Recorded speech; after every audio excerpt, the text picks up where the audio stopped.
you've seen change over the last 6 months or so? Well, I think, first and foremost, you just look solely at this roster, and the Suns now have a roster filled with NBA players, and not to talk disparagingly of the previous rosters, but there was a lot of youth, a lot of G League talent on this team. And what James Jones, Monty, and this leadership group did is go out and they found some veteran leadership, but guys who still were kind of marginally young, and they've come in having a great understanding of what it takes to win in the NBA. You look at a Ricky Rubio and A.Baynes, who's going to get a chance to take on his former team here tonight, and then adding in Monty and all he learned from his previous stops first as a head coach and then as an assistant coach. And it starts with accountability and playing hard, and we've seen all that come to fruition now, and good things as a result. Yeah, let's not look past the obvious lead here, and that is the team's best player, Devin Booker, 11th in the league in scoring. People talking about how they're actually noticing him being a willing defender this year. What have you seen and talked to Devin about his approach that maybe has changed over the first month of this season?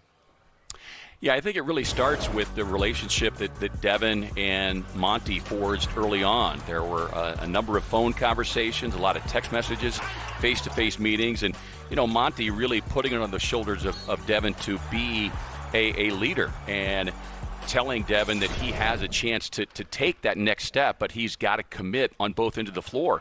And Devin's always wanted to, but you've also had to look at what he has had around him. We've seen Devin be efficient, but doing so, again, with the shorthanded roster. He's always been a willing passer. He's tried to be a willing defender, but look, it does get challenging over the course of an 82-game season. But he understands now this is the best roster of talent that he has had around him. And the bottom line is he doesn't want to see it go to waste. So we're really seeing him take that next step, that evolution, if you will, on both ends of the floor. Hey, Kevin McHale here. We can't have Greenberg ask all the questions. Who the hell wants to listen to him? One thing I've noticed is that they really are playing so much harder this year. And I thought the last couple of years, honestly, I lived on in Scottsdale in the winter. They just didn't play hard. You've got to give Monty so much credit for getting those guys just at a whole nother level of energy and effort. Yeah, no doubt about it, Kevin. And Monty will tell you that, and we just had a little pregame meeting with him, and he said, first and foremost, what you have to understand as a head coach, and learned it from his first stint as a head coach, is you don't have all the answers. And he's really tried to come in and give his players ownership. Again, talking about Ricky Rubio, all the value he brings to the floor with the numerous experiences he has, both in the NBA and international play. Same thing with A.Baynes and with Devin Booker. He's gotten those guys to play the hardest, and if your best players are playing the hardest, the other guys have no choice really but to do the same. And this is a group that has really meshed together very quickly. And as you know, the former player and a coach, it's always hard sometimes to gauge what that chemistry will be like. But this group developed quickly, and as Monty has said a number of times, you can just see how well these guys like to play for one another. And we got to give James Jones a lot of credit. We took a lot of hits at him on this very network. I was critical of the Rubio signing at that dollar price, and bringing in a guy like Baynes has been a huge addition. So good job by the Suns so far through the first month. I got a big test tonight against a very hungry Boston Celtics team. We cannot wait to check in to League Pass tonight and listen to Kevin Ray and the great Eddie Johnson. Kevin, thank you so much for joining us. Sounds good, fellas. Have a good night. All right, there he is. Kevin Ray joining us. Thanks for letting me get some in there. Appreciate it, Mac. You're just bogarting the whole thing. We can't let that happen. I'm just following instructions from up top. Well, I had to do some directing. Yeah, you did. So, yeah, you did well. I did. All right, how about you do some producing here, too? The team that Phoenix is playing tonight, great point guard matchup. Who would have thought Rubio against Kemba Walker at this point would be one to watch, but it certainly is. Okay, so the Celtics' 10-game win streak is over, but Kemba Walker is still playing well. Yeah, I mean, they're not going to win every game, but they're playing well. They're playing so differently. Their shot selection is so much better. And a lot of that starts with Kemba. And Kemba just passing and playing off the ball. I mean, it's a lot of simple plays. Coming off of a pick, He gets it over there quickly, and look at that pass sets up everything. Sets up the corner, but Kemba getting out of his hands at the right time as the defender sucked in, opens up that corner. Look at Kemba's in the corner, hasn't even touched the ball. Now he's a point guard. He's over there, he's waiting. Look at this. Gets it, boom, out of his hand into a nice rhythm jump shot. So he's not bogarting the ball, like you're trying to do this broadcast. We're dribbling the ball all over. And like here, right now, look at he has 3 guys. He gets 3 guys on that side of the floor. So what does he do? It's a feel of basketball. When there's 3 guys on the strong side, you know there's 3 defenders over there. You don't process it, but you automatically say, ball's got to go to the weak side. And so as soon as the ball touches your hands, you're not counting players, but you just know there's 3 guys there. Ball touches your hand, it just gets to the weak side. That's called just having an innate IQ that you're not thinking, you're just playing. And all good players have that. You know when the court's overloaded, you know where the defense is. And so there's no thinking. The ball came to him, he saw 3 defenders, or he just knew it was overloaded. Bam, bam, bam, and the ball gets to the other side. So much different than last year, where a lot more bouncing, a lot less passing. So give Kemba Walker a ton of credit for coming in and playing the way he's playing. And also, I think the coaching staff has done a nice job of getting this team playing better. I like their shot selection. They've been solid, really solid defensively, which I thought when Al Horford left, they'd really struggled defensively. They've been solid without really having big guys healthy and ready to play, or actually I shouldn't say healthy, having their big guys at the level you want them at. But offensively, they don't turn it over. So they get a shot almost every possession down, which is huge in this league because they're not running after turnovers. But they have been banged up a bit with Tice in and out of the lineup, Robert Williams in and out of the lineup with some injuries and illness. But when you were the general manager of the Hawks and you've been working with different teams throughout your career and you're looking at analytical data and you're talking to scouts and you're looking at tape, how much of the intangibles play into what we've been hearing out of Boston, that they're just in a better mood this year in the locker room with Kemba Walker there? Oh, I mean, it's critical.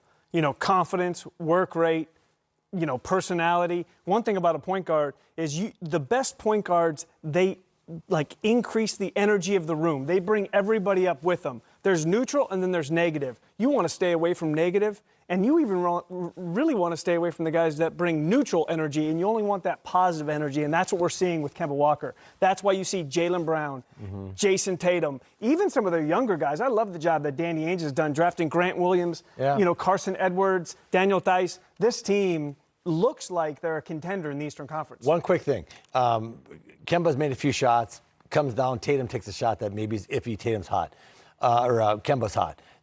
Brad Stevens says something to Tatum, and Kemba immediately says, don't worry, good shot. That's okay, I'll get mine, don't worry about it. And diffuses the whole thing, whereas I don't think that was happening last year. I think that thing got built up into something more.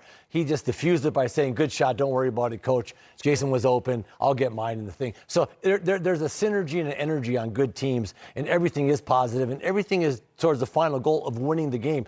All the other statistics and all the other crap means nothing. It's do you win the game? One stat I will give you is Kemba's second half splits are incredible. Unbelievable. He is so efficient after halftime of games so far this season. They're playing a back-to-back against the Phoenix Suns on League Pass. Yeah, the Red Bull. Give them wings. On NBA TV coming up just a few moments away. We've got the start of the Rockets and Blazers live Monday Night Hoops for you.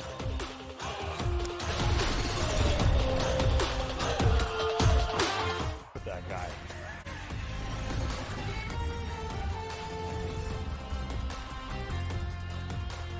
All right, it is the Auto Trader pregame getting you set for the Blazers and Rockets. Another Texas team we'll talk about here is the Dallas Mavericks, and look how good Luka Doncic has been this season so far in the NBA. And recently he chatted with Allie LaForce. You don't play like a 20-year-old. Do you feel like you're 20, or how old do you feel?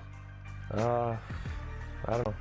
I feel like 20. Playing in the NBA one full year last year, after that, what did you realize needed to change in your routine, and what did you focus on this summer?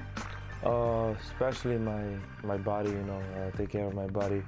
I've been doing that, not great, but way better than the first season, and that was really a good change for me. What are some examples of things that you changed? My diet, going to the weight room more. Especially those 2 things are the key. If somebody said to you, this really surprised me about the NBA, what was it?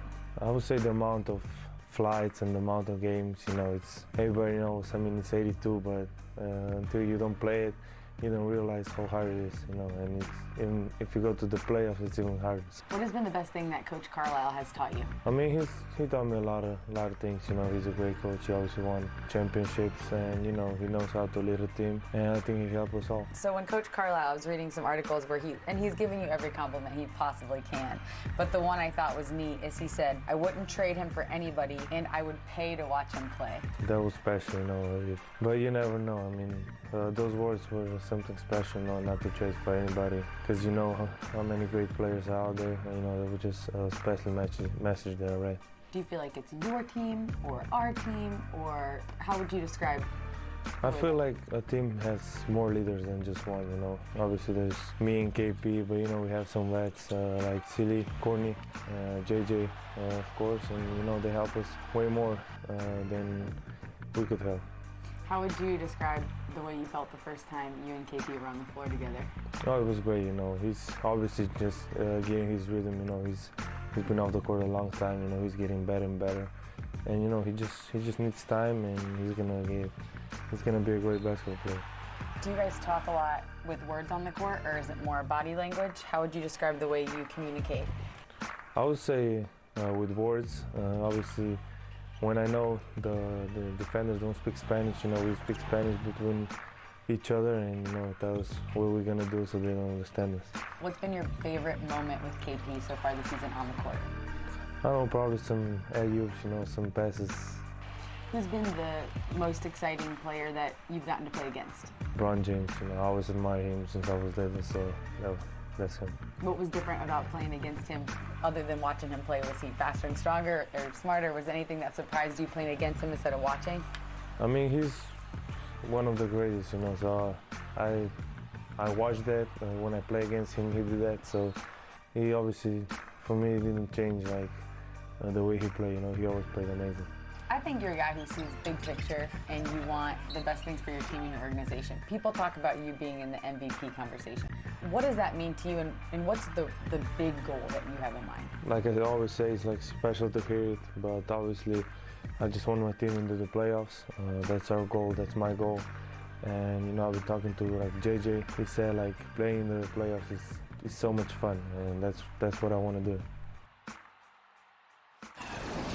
Look at the Don and Kristaps Porzingis. Dallas Mavericks take on San Antonio for the first time this season.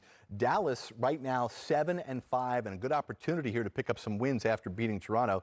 They've got San Antonio tonight, who's reeling. Then they've got Golden State and Cleveland here. What's impressed you most about this pairing the first month? I mean, the pairing, it's been great to see Porzingis look healthy again and look like he might be able to return to the player we remember a couple years ago.